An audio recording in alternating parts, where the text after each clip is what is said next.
సంక్షేమ పథకాల అమలు కోసం డిజిటల్ కార్డులు అవసరమని తెలంగాణ ముఖ్యమంత్రి రేవంత్ రెడ్డి తెలిపారు. తెలంగాణలో నేటి నుంచి డిజిటల్ కార్డుల ప్రక్రియ ప్రారంభమవుతోందని చెప్పారు. కుటుంబ డిజిటల్ కార్డుల సర్వేను ముఖ్యమంత్రి ప్రారంభించారు.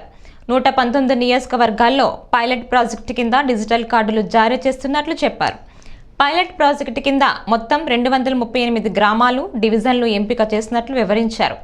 ఈ నెల 7 వరకు కుటుంబాల హెల్త్ ప్రొఫైల్ను అధికారులు రికార్డు చేస్తారని ముఖ్యమంత్రి అన్నారు.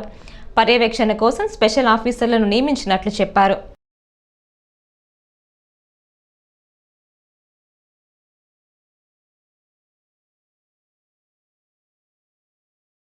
ఈరోజు పైలట్ ప్రాజెక్టు కింద మనం ప్రారంభించినాం.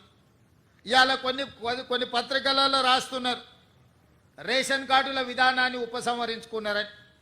ఈ పత్రికలకు మరి ఎవరు చెప్తారో నాకైతే తెలీదు, కానీ వాళ్ళకు రేషన్ కార్డుకి ఈరోజు ప్రవేశపెడుతున్న ఫ్యామిలీ డిజిటల్ కార్డుకి తేడా తెలియకపోవడం దురదృష్టకరం.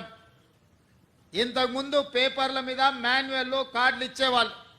Ration card separate, Aarogyasri card separate, లేదా అదేవిధంగా రైతు బీమా, లేకపోతే రైతు బంధు, షాదీ ముబారక్, కళ్యాణ లక్ష్మి, ఆసరా పెన్షన్, ఇట్లా ఏది చెప్పినా, అదేవిధంగా అసంఘటిత కార్మికులకు హెల్త్ ప్రొఫైల్కు సంబంధించిన విధానాలు ఎక్కడికక్కడ ఏ డిపార్ట్మెంట్ ఆ డిపార్ట్మెంట్ దాదాపుగా 30 శాఖలు 30 రకాల సమాచారాన్ని సేకరించి ఎవరికి వాళ్ళ దగ్గర నిక్షిప్తం చేసుకోవడం వల్ల అసలు కుటుంబ సభ్యులు ఎవరు, ఆ కుటుంబంలో రేషన్ కార్డ్ అర్హత ఉన్న వాళ్ళెవరు, పెన్షన్కి అర్హత ఉన్న వాళ్ళెవరు, రైతు బీమాకి అర్హత ఉన్న వాళ్ళెవరు, రైతు బంధుకు అర్హత ఉన్న వాళ్ళెవరు, ఫీజు రియంబర్స్మెంట్కి అర్హత ఉన్న వాళ్ళెవరు, ఇందిరమ్మ ఇల్లుకు అర్హత ఉన్న వాళ్ళెవరు, ఈ విధంగా చెప్పుకుంటూ వెళ్తే